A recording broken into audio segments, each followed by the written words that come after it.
So I apologize. This is kind of a dumbed down version of the talk that I actually wanted to give. This got sprung on me yesterday, so I put this together in about an hour. So if it sucks, come at me later and catch me outside. All right. Go down. Let's go. Stupid thing. Move. Is this going to play nicely or not? There we go. Let's go. And jump the slides. All right. So me. I'm this guy. Stupid. All right, stuff this. I'll wing it if I have to. Play nice. All right. Yeah, I'm this guy. This is my official title, by the way. I am the chief troublemaker. People come to me and they have crazy ideas and I say no. And then business gets angry. Which generally leads to things like this happening. So, story. When I started at my current role, they dropped me into a place that had all of the infrastructure, right-click deploy, Visual Studio, all that great stuff, rubbing the DevOps on it. It was great fun. I loved it. Everything was deployed to AWS in the one region. Telstra drops a connection. Everything goes out. We had 10 events on. All the money disappears, and people start crying.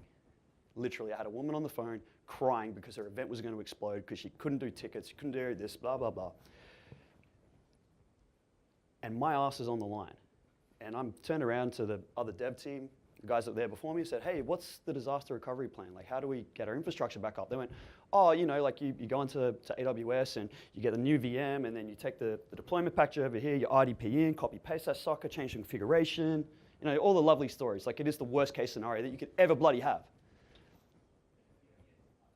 And then I end up like this because I've lost it. I'm falling off bikes now because I'm going crazy because I can't get my infrastructure back up. And yes, this is the 3 times that I've fallen off in the last 6 months. So this is me. I'm sitting there going, what the hell is this? This is not cool. We can't get the infrastructure back up quick enough. Because prior to that, I come out of an environment where if infrastructure goes down, I click a button, it's back up in 15 minutes across 6 countries. It ain't that hard, right? Apparently it is because everybody can't get it right. So that kind of went into a different little journey. I'm like, okay, I don't want to go back to this situation where I have everything that's defined in code, that's checked into source control, that's versioned, that I can run and get my infrastructure back up as quickly as I bloody well can. So I started looking around, like, okay, we're on AWS, CloudFormation's the thing. I don't like CloudFormation. It's powerful, I just don't like it. I don't want to deal with it. So I want something nice, and Terraform is nice. It is super simple. And it's a tool that's going to help you to manage your infrastructure. You can define everything in code, hit Terraform apply, it goes out. It is great, I love it. And it's really simple, really powerful. You can be as simple or as complex as you like because it gives you a nice high-level abstraction over the top of infrastructure. So that's infrastructure as a service, the PaaS offerings, so things like Azure, even software as a service. You can basically go out and provision things in Salesforce if you really wanted to, if you're that type of crazy. I think it'll do BizTalk. It will do Commerce Server, but only for you. I hear they use that at Tats. It plays, so the best thing about it is it plays well with others. So my pipeline, I love being on the command line. I love building tools together where I can take the output of one thing, path it into something else. And I like that whole Unixy kind of concept of do that one thing, do it really well, and pipe it out to something else. So for me, having a tool that plays well with others is really, really important. The other thing for me, I sit on this thing all day, and then I write software for Windows and Linux. So it's got to be cross-plat because today I'm on a Mac, tomorrow I'm on another dev's machine, I'm helping them out, and they're running Windows. I still need to be able to run my infrastructure. I still got to be able to stand it up. I need to be able to ship this to my CI servers that could be Windows, Linux, whatever I feel like running that day. So if it's not going to run everywhere, I don't want to touch it.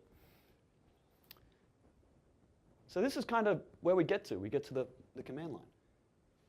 If you see the command line and you're scared of it, I highly suggest you change jobs. Because that's where we're going back to. This is our world. We live here. Now, it is powerful, like all things.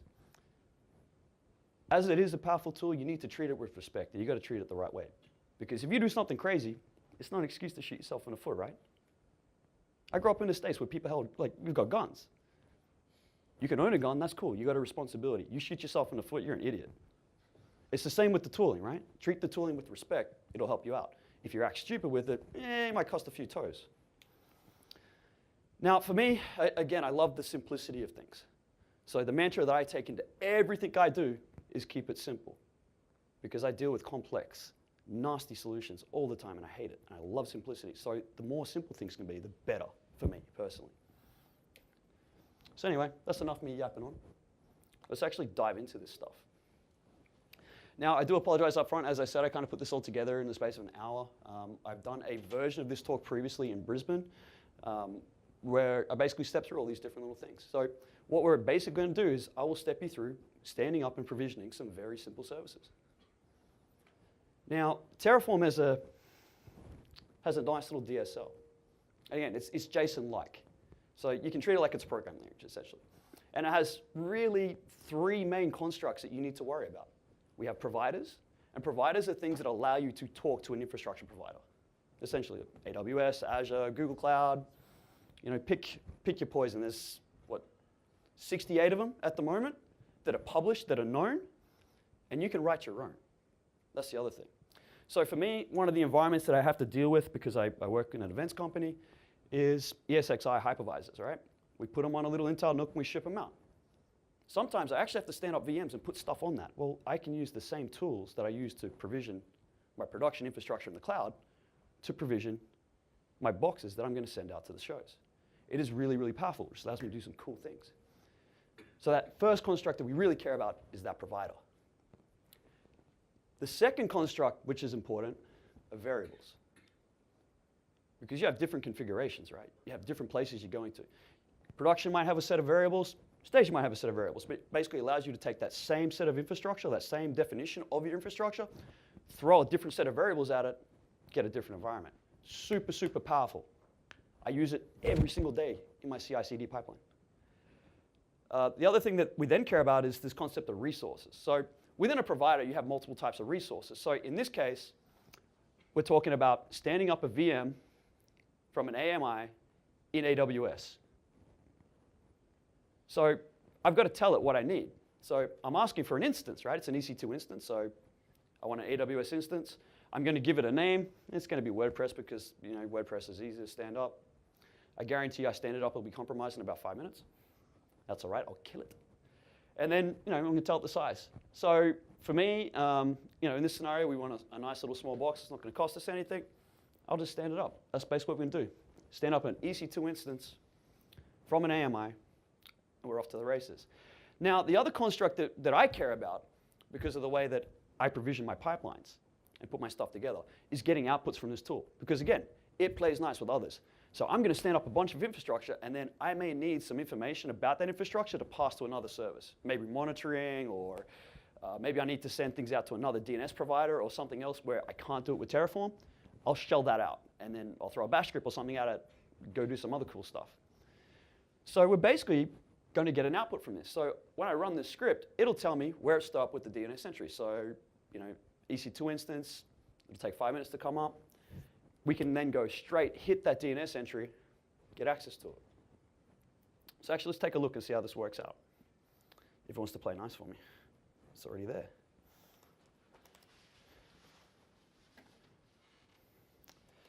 So what I'm actually going to do first, because I ran that earlier.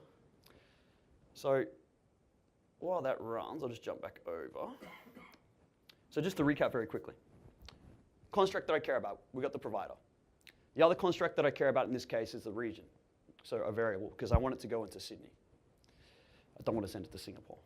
The other variable here that you see, this AWS key name, that is going to come out of an environment variable that's on my machine. So this is the other powerful thing about it. It plays well with others, so I can take advantage of environment variables set up on my machine or in my CI/CD pipeline. Then I'm going to get the thing that I care about in this case, which is that EC2 instance, stand that up, and then I'm care about what that DNS entry is for that. Destroy that very quickly, come on. So Terraform, again, because it's command line, will give you all of the help that you need on the command line. So what we're actually going to do here, I'm going to run Terraform plan to begin with. What Terraform plan is going to do is it's going to tell me what it's going to stand up or what it thinks is important for this particular run. It'll basically give me a graph of what's going to be stood up. I'll then run Terraform apply, and that will stand up and provision all the infrastructure. Once that's done, it'll kick me out of DNS entry. God, it's taking forever.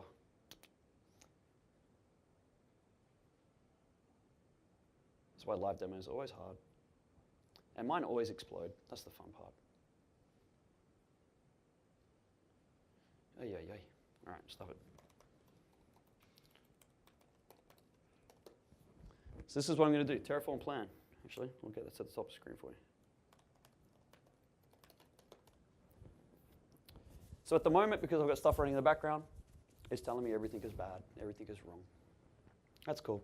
So what happens when you run these things? Terraform actually builds out a state file and stores it all on disk.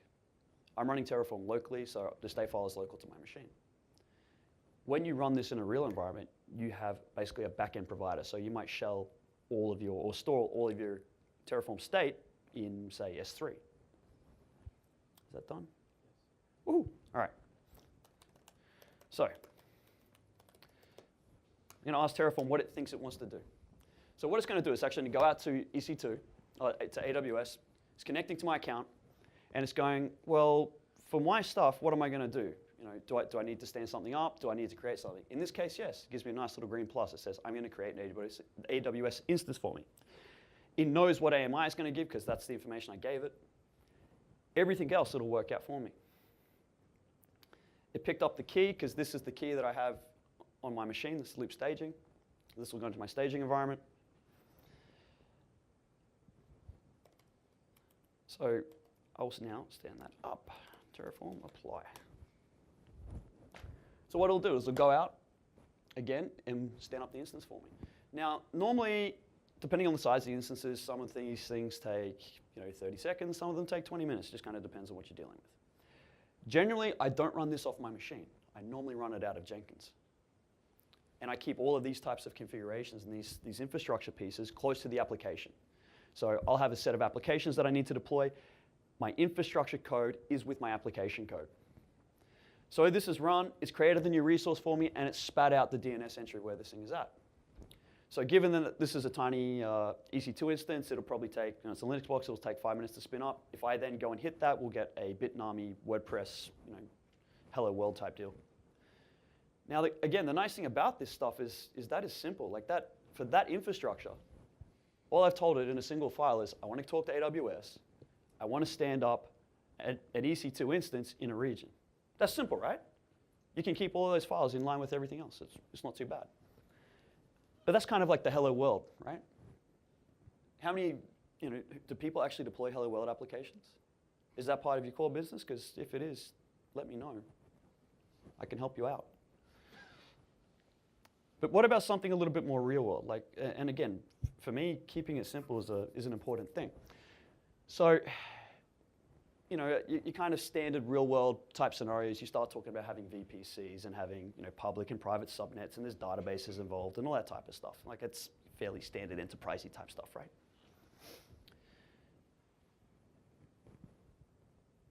Well, Terraform gives you the power to be able to do all that.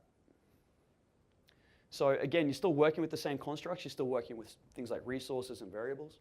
So in this case, I want to stand up a new AWS VPC with public and private subnets, internet gateway, so I can actually get some internet into the thing because it's a VPC. So you've got public subnets in 2 regions, or 2 availability zones, sorry. Set up some routing tables so I can actually get some traffic from my private subnet to my public subnet, vice versa. Might need an elastic IP. Internet gateways, all this type of stuff. So, but it's all contained here in the files. If at any point in time I need to go and make a change, I can see what it is. It's defined for me. And I can version it, which is really important. The other nice thing about this is we've also got access to all the security groups and things like that. So I can set up the security stuff that I actually need right from the get-go.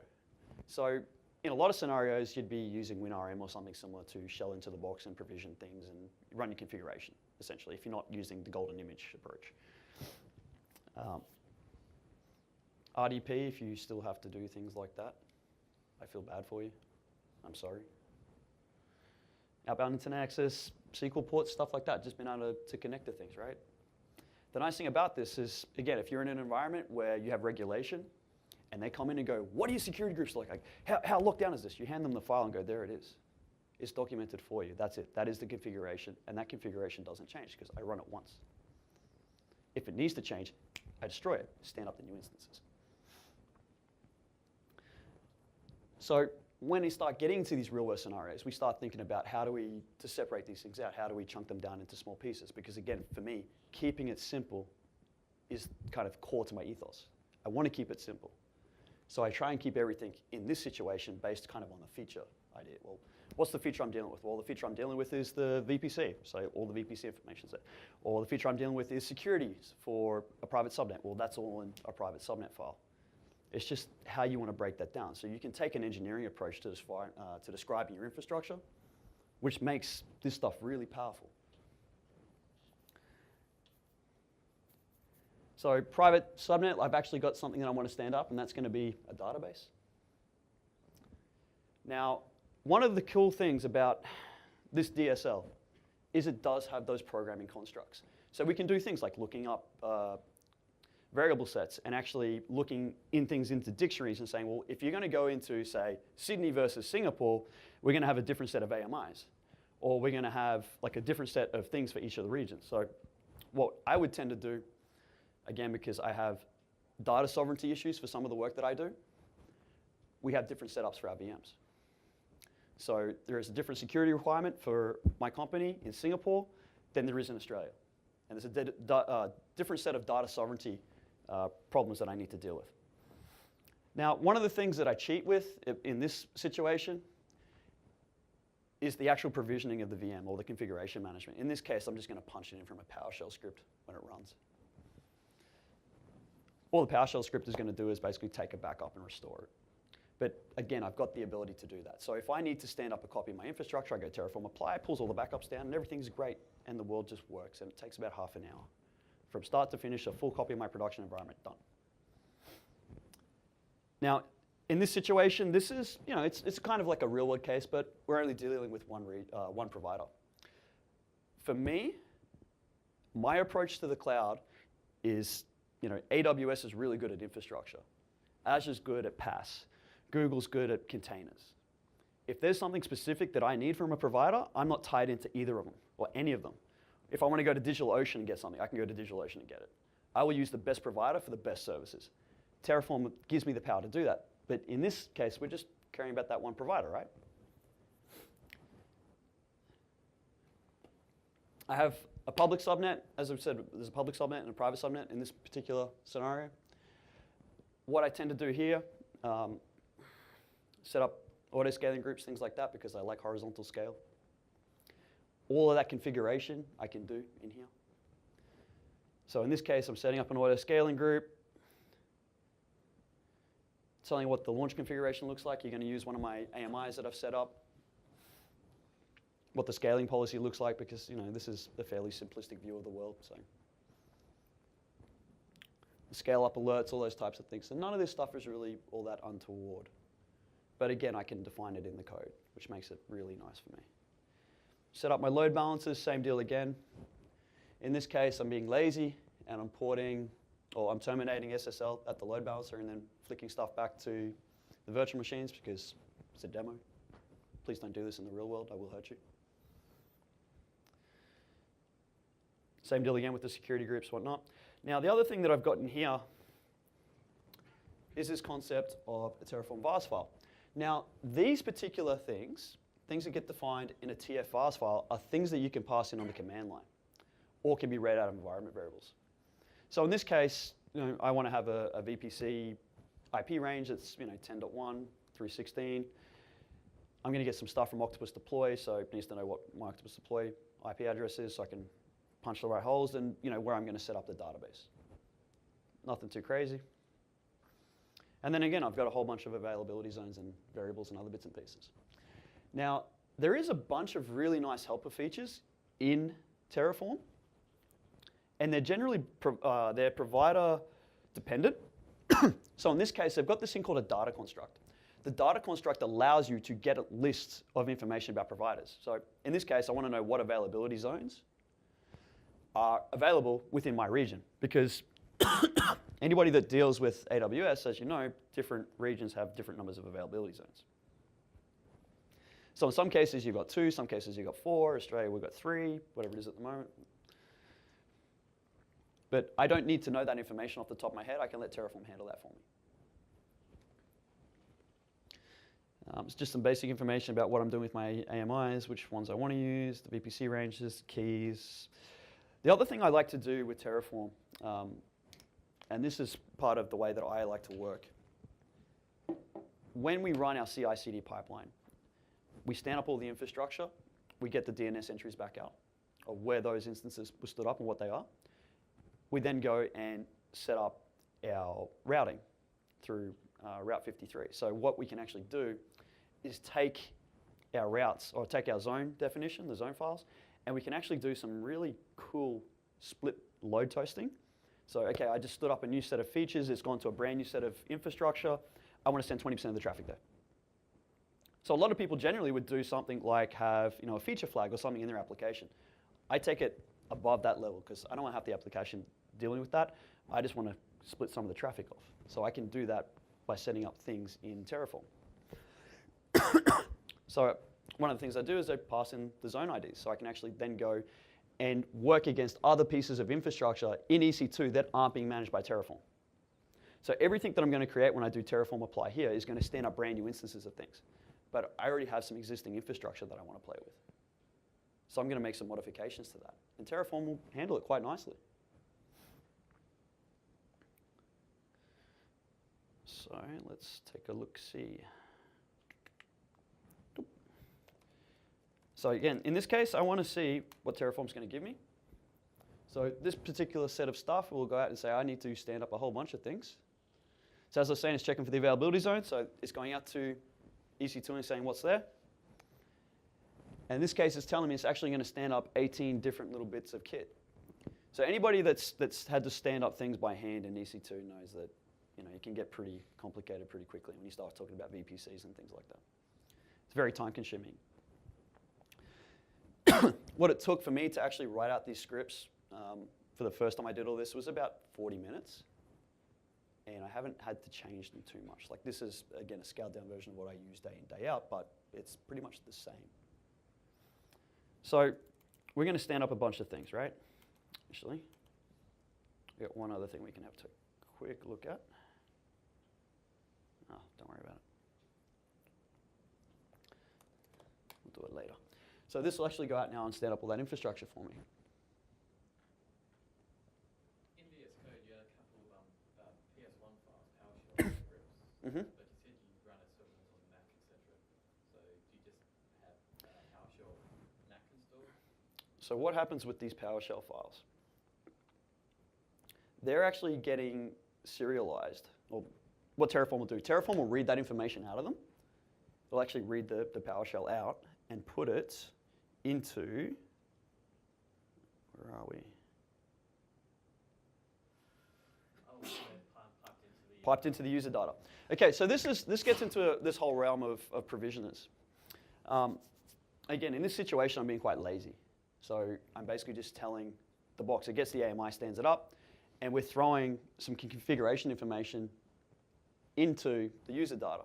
So when that box finally comes online, because Windows images take like 15 minutes for them to stand up, I think you guys got it down to like 12 or something. Our boxes take about anything from 15 to 17 minutes to stand up, which drives me insane.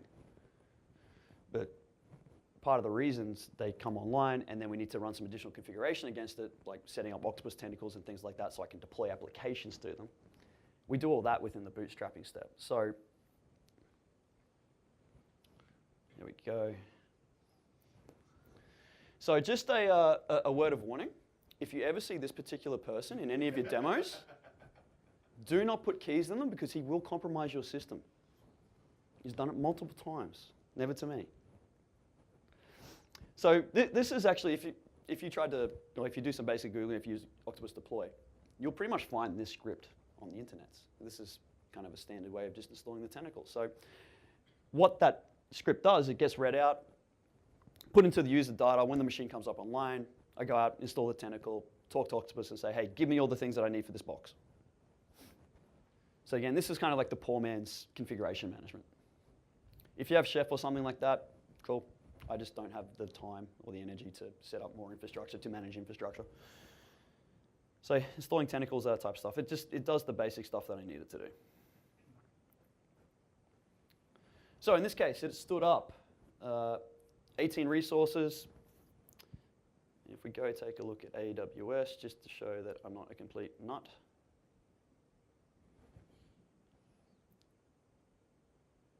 We see here, this is actually the development ASG that it stood up for me. So there is an auto-scaling group that's been stood up. You see that all of this stuff, a lot of these things for me are very short-lived. So pretty much all of this stuff would have come up or died today at some point, depending on what's been deployed within the office back in Brisbane. The nice thing is, that, again, being short-lived, if at any point in time I don't like what's going on, I come back in here and destroy it, if I can type.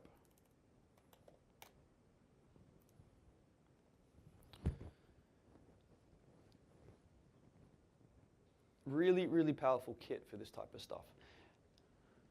Oh, that was the wrong one. That was the WordPress one, wasn't it? It's got to go anyway.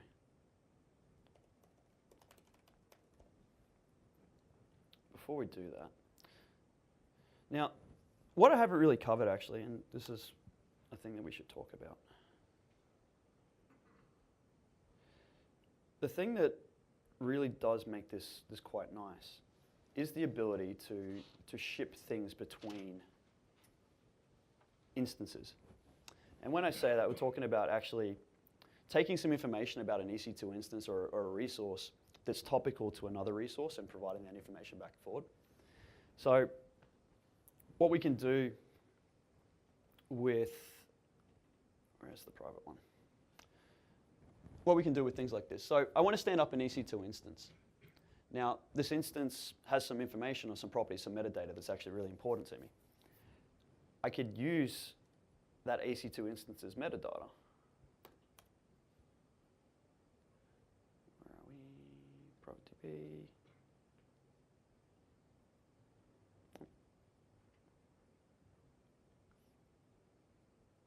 I'll show you. This will be better. We could show you in here. So, EC2 instance, yep, I'm going to stand up a web box. Now, it has some metadata that's actually very important to me. What I need from that EC2 instance is some information about where it is. So, what Terraform actually will give us is that metadata. So we actually have access to that metadata within other scripts. So I can say, for this EC2 instance, I need its name, its DNS entry, its private DNS entry. There's a whole list of things that I can go and get about it, and pass that information off to another resource within my Terraform script. So it enables me to set up, security rules and things like that, or pass things to monitoring solutions, or change the configuration somewhere else without having to copy and paste and everything else. Terraform will actually work that out, what needs to be where, based on a set of graph dependencies. Extremely powerful. Okay.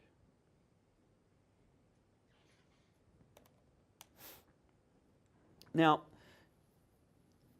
in this scenario where we're talking about that kind of real-world situation, public-private subnets are, they're kind of par for the course at this point. For me, though, again, as I said, I like to have the ability to pick and choose the best things from different cloud providers.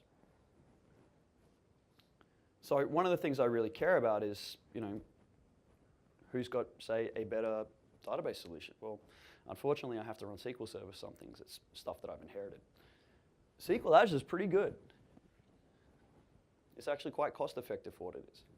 So boss comes in, business comes in and says, we need to reduce our AWS spend by $15,000 this month. What can you do? I go, kill the high availability SQL boxes so I don't have to own them anymore, please. That sounds like an idea. What else can we do? Well, we can use SQL RDS. One region. I've already been bitten by having one region. What other providers are out there? Oh, there's Azure, and SQL Azure's okay, it does the job. Cool. I'll go get that. It's cheaper, it does the same thing, does close enough to what I need it to do. How can I do that? Do I have to go and do the Microsoft right-click deploy from Visual Studio and run the DevOps on it to get a SQL box? No thanks, I'll manage it with the code. So then I started digging into, well, how do I get the Azure providers and things to work? Well, that kind of brings you into this whole concept of, and the real power of Terraform is being cross-plat or cross-provider. So in this case, I'm going to be dealing with two providers. I'm going to be dealing with AWS, and I'm going to be dealing with Azure. That's kind of powerful, particularly if you need to be in an agile environment where you need to move quickly, because it's a core, it's core competitive advantage these days. If you don't move quick, you're going to get eaten, right? So I'm sitting there going, cool, I can spin up stuff into clouds at once, and I don't have to open the Azure portal, and I don't have to open Visual Studio, and I don't have to open the EC2 portal. That's kind of cool. So I went, all right, cool, I'll get a web box, I'll stand it up. But what about standing up my resources and other bits and pieces in Azure? Well, cool. They have stuff available for that. So in this situation, I'm going to stand up a resource group because everything's attached to a resource group in Azure. I want Azure SQL Server, so I'll stand that up. I want that in Australia East. Makes a lot of sense. If I want to, I can also configure redundancy and the data backup to another location. I can do that in Terraform. So I can manage my entire database infrastructure out of this. That's really cool. Tell her what the logins and the passwords are, because when you create these things, they've got to have admin passwords. Can you speak to someone about that, please, brother? Thank you. I need to set up a database. Now, the database here is kind of important because I might need some information about that later. And I've got to set up firewall rules because I need to have my EC2 instance being able to talk to this thing in Azure. So this, again, is where we start talking about, well, there's metadata attached to all these different things, and I need to get them from one provider to another. How could I do that? In the old days, it would be some CLI nonsense, shell that out, grep, some other stuff. Okay, over here, another set of credentials, a whole water pane. Here, I'd do it in 2 files. Makes my life really easy. Do you think your performance would be good, like doing like this? Performance? Yeah, for AWS talk with a database on Azure. To be honest, it doesn't really matter anymore. And the environment that I work in, it doesn't matter. If I was doing high frequency trading, yeah, that would matter. But for my environment, it doesn't. And again, that's a business thing, right? This is going to go and set up some stuff for me. And to be honest, like when we start talking about stuff being cross-cloud, everything we build today is a distributed system. Just about everything. Like that's what we do. We build distributed systems, whether you like it or not. So the whole concept of eventual consistency and things will happen eventually is a real concept. So not everything's ever going to be as fast as we want.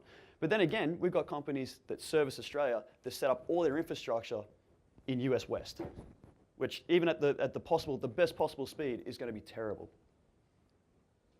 So having this stuff in Australia and making a call from EC2 to Azure in the same city, same. Does Terraform implicitly know the dependencies between resources? Or do you have to say this depends on? No, it just works it out. So once this comes up, we'll actually generate a little graph and we can actually see what's going on. When there's a new feature within one of the provider's APIs, what's the lag time between it being available? So, what's the provider you use the most? Azure. Azure made an announcement today that they're going to throw a whole bunch more resources at it. So for me, the thing that I use the most in Azure are app services, and it's the one thing they don't support. So I wrote my own provider. I've got the ability to do that. And again, it's open source, so I can do that. One of the reasons why I don't like using, say, Azure Resource Manager or CloudFormation is that I'm then dependent on Microsoft or Amazon to make changes for things. Terraform, I can get around that. I can do it whatever I need to do. And it's the same situation. There are new features that come out in Azure that don't get dealt with in Azure Resource Manager. Or there are new features that come out for for EC2 or AWS that aren't in CloudFormation. That might take months and months and months. So generally speaking, if it hits the SDKs, so if anything hits the Azure Go SDK or it hits the Amazon Go SDK, it will be in Terraform within about a week, because this is used by a lot of really, really big companies. And there's a lot of guys like me that contribute to it. Because a lot of us care about this stuff. This is really important. Like for me, this is core to my business. So one more question. So if you wanted to have one template that was cross-provider, presume you're forced down a common denominator, the lowest common denominator. So, in effect, you've got a Azure-specific portion of code there, which is for the PaaS. yeah, and this is where it starts to fall over. What I would love is to be able to say, I need a set of web boxes, just kind of go work it out for the provider. Unfortunately, everything is provider specific. So when you pull in a provider like EC2, you've got an AWS instance. When you pull in your Azure Resource Manager provider, you've got virtual machines or whatever it happens to be. So for that scenario, when you want to be cross-cloud and say, I've got this infrastructure and it needs to look like this, just go make it happen, it doesn't work. It falls over. And it's a sore point for a lot of people. Like that was meant to be the selling point is, yeah, we're cross-cloud, we can do everything. Not really. Can you share what is common and then have only the separate bits of VMs are going to be broadly the same in any cloud provider. There may be some specifics. Can you have everything that's the same in one portion, then effectively four corners? Yes, so there's a concept of modules that allow you to do things like that. I don't do it, personally. It was one of those things I started getting into, and then just the cognitive load that would have taken to make it all work, I just decided it wasn't going to be worth it for me. But it is doable. You can share things across the providers like that where it's common. And there's a couple of different approaches to doing it. Modules are one way. Yeah, it's really just going to be up to you to do the reading. And again, as with all these things, the open source stuff, it's always, it's free except for your time, right? Always has a cost. Everything has a cost in the world. This takes a while to stand up, which is great. How does it handle configuration drift? If for some reason someone made a different change to your production environment, will it revert it, unlike CloudFormation? So let me show you. Let's go over to EC2 and find one of these boxes.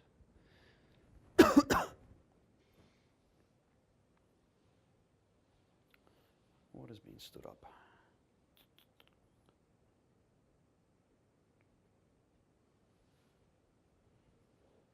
Let's go straight into EC2. And can you reverse it from hand-built stuff to build a?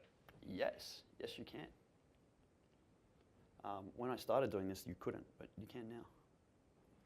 All right, so let's do something silly like. Oh, we'll make a simple change, right?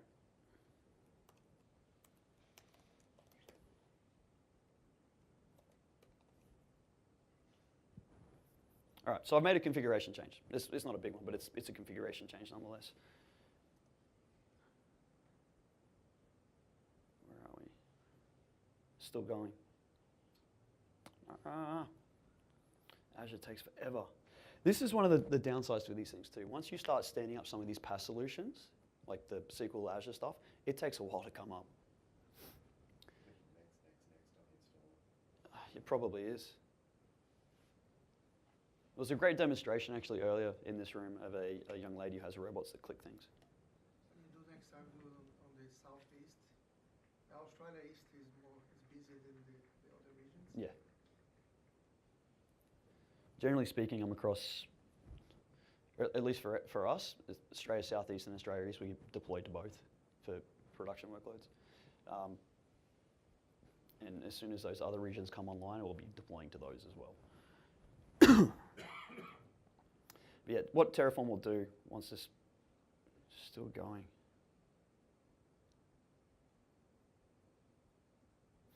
So what Terraform will do, basically I'll type in Terraform refresh and it will go out to EC2 and it will find those configuration changes. Bingo.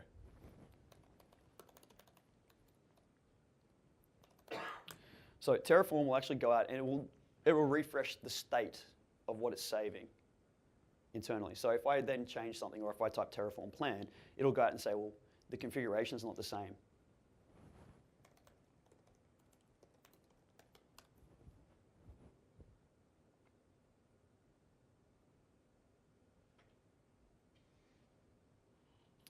See, it's telling me that something's been modified. So the number of tags has changed. So what I could do, because for me, I take the approach that once the configuration's there, it shouldn't change and nobody should be manually changing my infrastructure. I would delete it and reapply everything. That's the way that I operate in my environment. Not necessarily the case for everybody else, right? But that's the way I've got my stuff set up, because I can nuke the world today and it'll be back in half an hour and I'm pretty good to go. If you run a blind, I will kill that tag.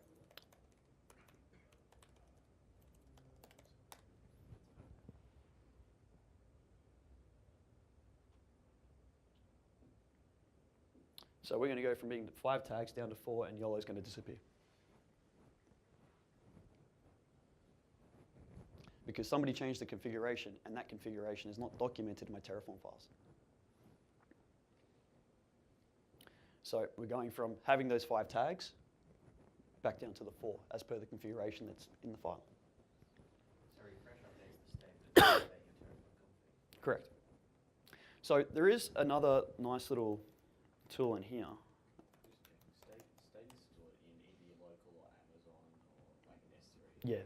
So Terraform has this concept of backends to store state in other places. Traditionally, I just stored state in Git. I'd run everything as part of a build, tag it, check it in. So everything was always versioned all the time that way. Because again, I don't want my guys running this directly off their machine. I want it to be part of a CI/CD pipeline, because I care about those types of things. What we can actually do to answer your question, where is it? Import. So if I run Terraform import, something's changed, right? Somebody's gone into and manually changed a bunch of my infrastructure. And I go, okay, that's kind of okay. I want to bring that into my Terraform files. Terraform import will do that for me. It will update the state and actually update the configuration files. Now, the other little thing that's very nice,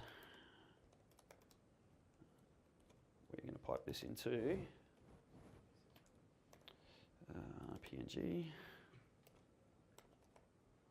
you create the whole file from using import? Yep. Like the developer did everything from the portal manually, and then you just. Yep.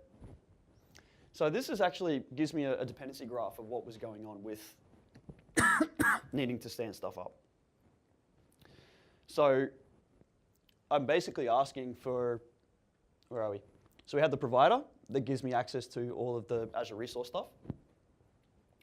Then I have dependencies on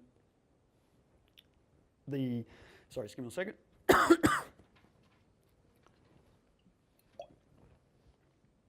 So I have dependencies for this is dependent on those variables coming in.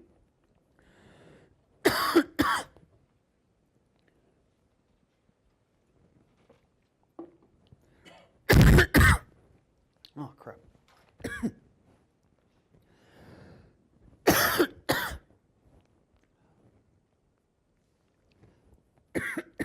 Sorry.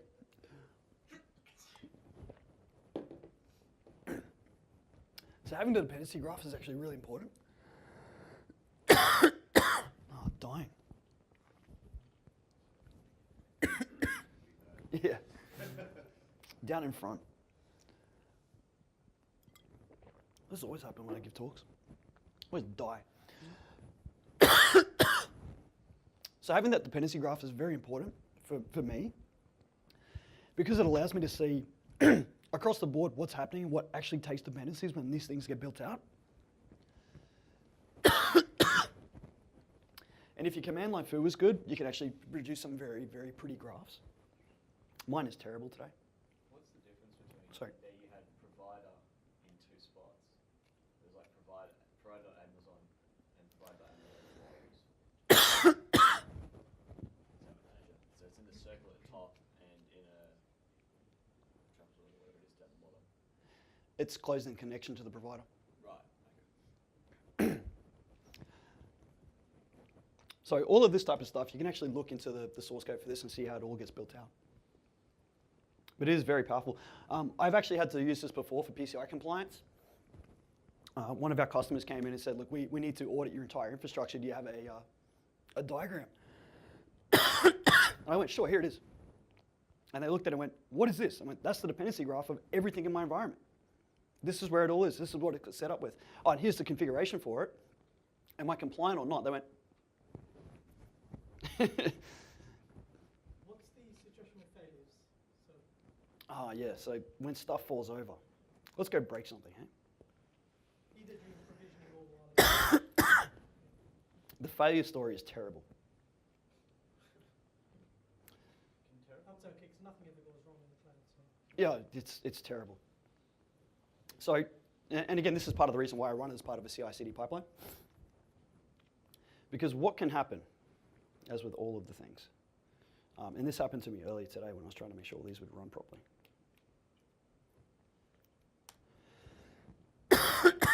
If something is broken, this is where, again, going back to don't shoot yourself in the foot.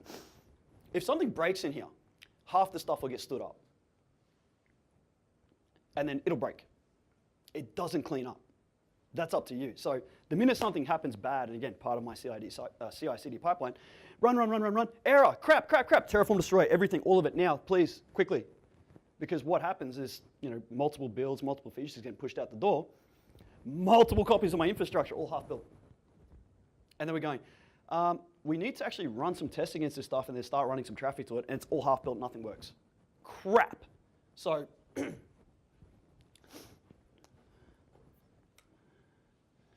what can I break? This will work.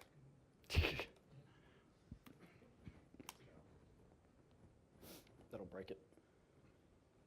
It'll throw a big red error message. It should. I hope. But it will break and it'll basically say, oh, this isn't right. I've stood up this other stuff, but I'm not going to clean it up for you. Gah! Sorry. Yeah, I want it to break. But when something breaks, if it explodes in your face, it is literally up to you to run the Terraform destroy style. And that's pain. Like that's one of the, again, it's one of the sore points. Why doesn't it roll it back? Because surely. It knows the state, right? Yeah. And this is a question that comes up all the time. Why doesn't it roll back? Because we don't actually want it to do that. We want it to, people should be using this part of a CI/CD pipeline, and that's a better way of doing it. Most people, like when you start learning this, learning the tool, everybody's running it off their machine, right? And you're breaking things, and you end up with a whole bunch of infrastructure because it's fun to play with. And then you go, oh, crap, I left that all running. My credit card just got vaporized. That happened to me twice when I was going through and learning because I'm trying to set up high availability clusters for SQL Server with failover and all the nastiness that goes along with that.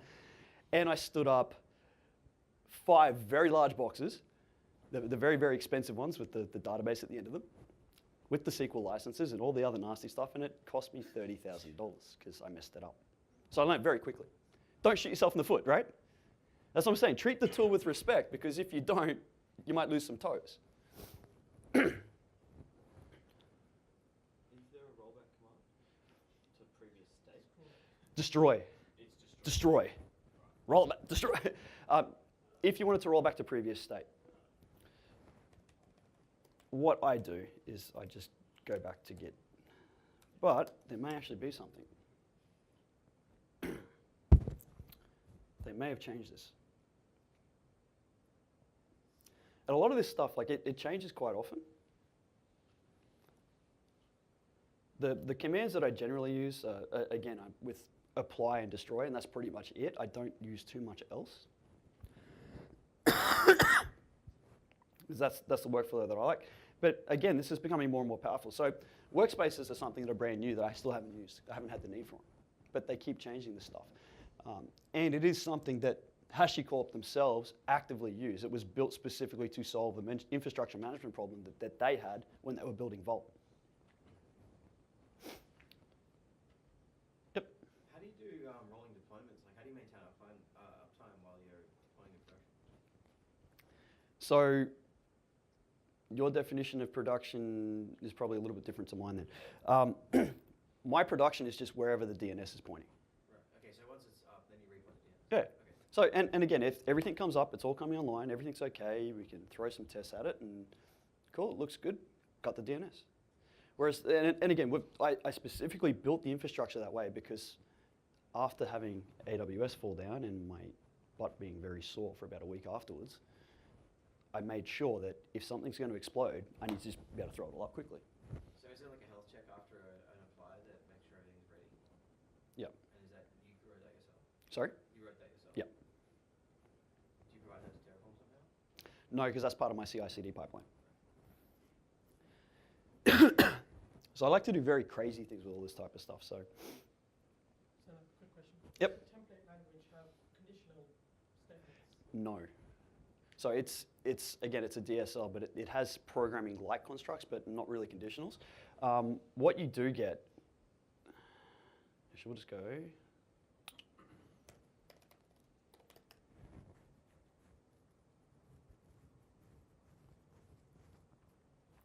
Come on.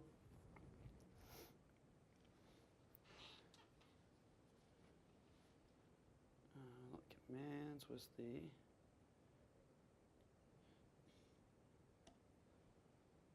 You do get interpolation though, which is the kind of the workaround for it. There you go. So that's about as conditional as you get.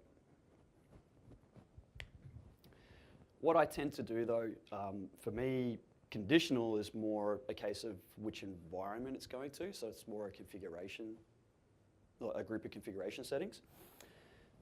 So in that situation, that's where I'll actually start using, where are we? Again, programming like, so base 64 encoding, that type of stuff. What I will actually start using is maps. So things like this map syntax. So I'll pass in a different set of targets. Essentially, I'll say, I want this to go to staging, or I want it to go to developer, or I want it to go to UAT, or whatever we've got that week. And based on that, we can pull out a different set of configuration values out of it. So that works really well for my use case. Actually, how are we doing for time? What time's this meant to finish? In 10 minutes. Cool. So that generally, that's the way that I get around those types of things. So your health checking is not part of the script, it's part of your CI/CD Yep. pipeline instead. Okay. I use Terraform to manage infrastructure. I don't use Terraform to manage my applications. Like that's Terraform for me is just the tool that I use to provision and stand up my infrastructure. Everything else outside of that, that's something else that belongs to a different domain. Did you run Terraform apply as part of as an octopus step or something? No, before it even gets to Octopus, because I need the machines to be there before you can deploy to them, right? So in the .NET scenario, again, because I'm a good little Queensland kid, I use Octopus Deploy to do all the .NET deployments for us. In order for us to do a deployment, the machine's got to be there, right? So our CI, like our build will happen. As part of the build, we build everything out. We stand up the infrastructure for that set of builds. Tag it, make sure it's got all the right variables, everything is good to go. Once that all stands up, as part of our build step, we're pushing a package to Octopus Deploy that says this needs to go out. That environment comes up as part of the Terraform apply. Once that's all online, Octopus goes, hey, that's kind of cool, deploy all the things. As part of the deployment step from Octopus Deploy is when we start checking for health and things like that. So, as I said, with all of these things, treat them with respect, because if you don't, you might end up starting a bit of a fire. Because again, vaporizing credit cards pretty much looks like that when the boss comes in and goes, hey, there's no money in the bank account because you've just done that. So it is the thing, you've got to treat the tools with respect. Like, they are powerful. They will get you out of a bind, but if you treat them poorly, you're going to be sore. Now, once you start getting into this type of stuff, it pays to go a little bit deeper into it. So you start looking at provisioners. So, and this is one of the things where I'm really lazy. I don't do the provisioning side of things. So I don't use Chef and all the rest of it for the configuration management of my VMs, because I'm trying to get away from VMs. So generally, I just stand them up very quickly. I'll have a golden image, going back to the old school way of doing things, where I've hardened the image and everything is okay and it works the way I expect it, and I put that in an AMI and stand it up. In the other cloud environments, everything is PaaS. I'm getting so far away from VMs, it's not funny. But you can go deep into that in its own right. And in truth, like it's really its own talk, because it's quite an in-depth topic. Getting into the module side of things, that's the reusable chunks. That's really important. And again, that's one of those things, if you're going to use it, take the time and go deep on it because you can shoot yourself in the foot. Now, the other thing too that I kind of touched on briefly is getting into the back end, so that's storing your Terraform state in somewhere else. Again, in this type of scenario where I'm running it off my machine, the Terraform state is being stored on my machine. Then the other side of it too, once you start really going deep, if you find things that you need, sometimes you can get them as a third-party plugin. There's quite a healthy ecosystem. Otherwise, write them yourself. I have a set of infrastructure or a service, which is a software service that I use, that is actually quite powerful and it's really good at its one little job. And it has an API. Cool. I write a provider for it. So I just plug that into Terraform. I use it as a provider and it does its thing. So I can run the setup of that side of stuff as part of a build CI pipeline. It's actually really powerful. So like I said, if you have any questions, feedback, please let me know. I've got my big boy pants on today, so you can be as brutal as you like. I only accept green cards out the way. Thank you. Yeah, questions? We still got a little bit of time.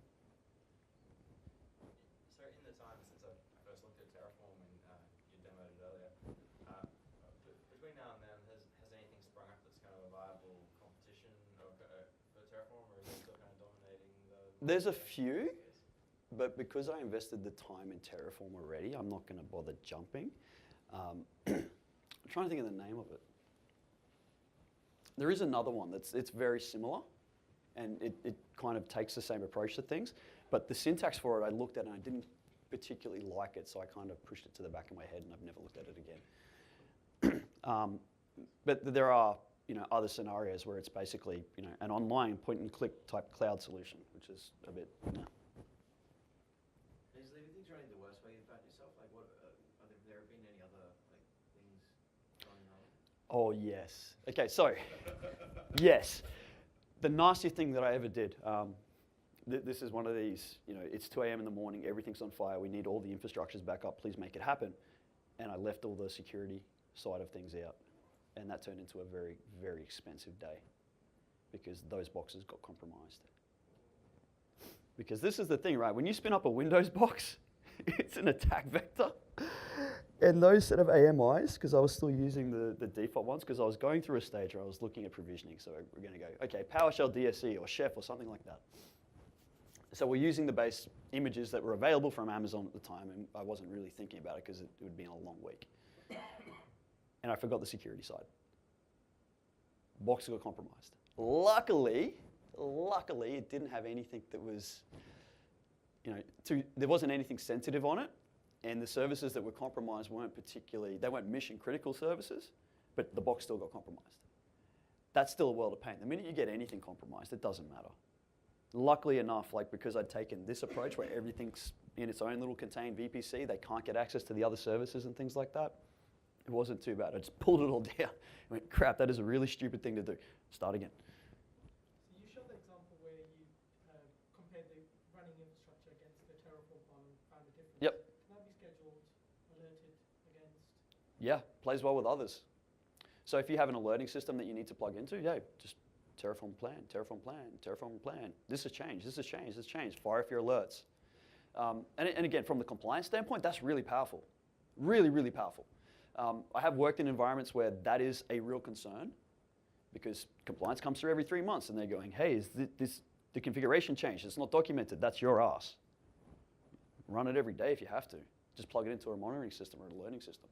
But that's the thing. It plays well with others. And that's why I like it so much because I can get what I need out of it for my infrastructure. And if I need to have another thing that's coming at me from the business side of things, like we need to monitor this or we need to know about that, I can make it play well because I can shell it out. Makes my life easy. Is there any way you recommend starting? Like if you're starting on this, building it and then import it, or start building it from scratch in there? Depends on what you want to do with your infrastructure. For you guys, it's probably better just to go Terraform import and get a baseline. Well, we've got CloudFormation. Yeah. This is the thing too. You can actually take, if you're an EC2, you can take CloudFormation. CloudFormation will play nicely with this. You can just import the CloudFormation stuff. So it actually has.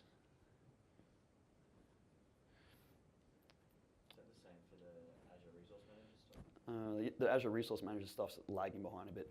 All of this stuff, so the first major provider for all of this was the AWS one because that's what HashiCorp needed. Bam. So you can tell it what your CloudFormation stack is and let it do its thing.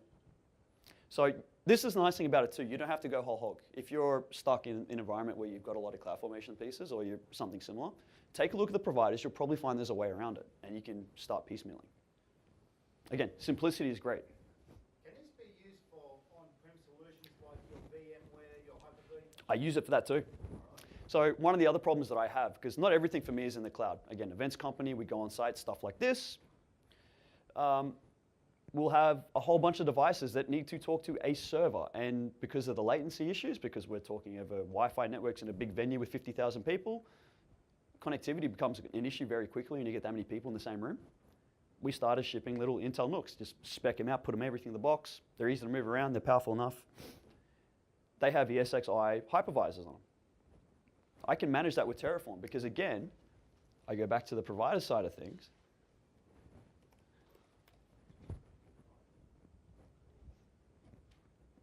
Most of the cloud-like stuff or the hypervisor stuff can be done through Terraform. It's powerful. It is really, really powerful.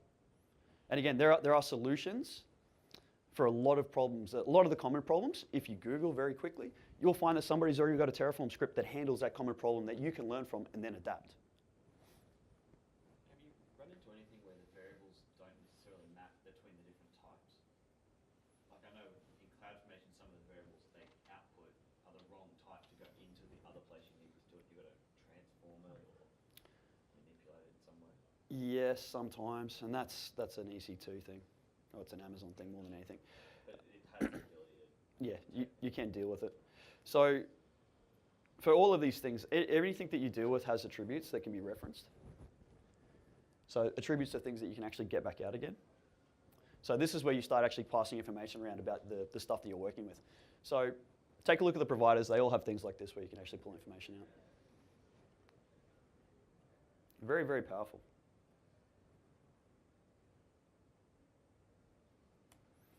Cool. If there's any other questions, like I said, catch me outside. I got my big boy pants on today, so I'd appreciate feedback. Not from you, though. Thank you.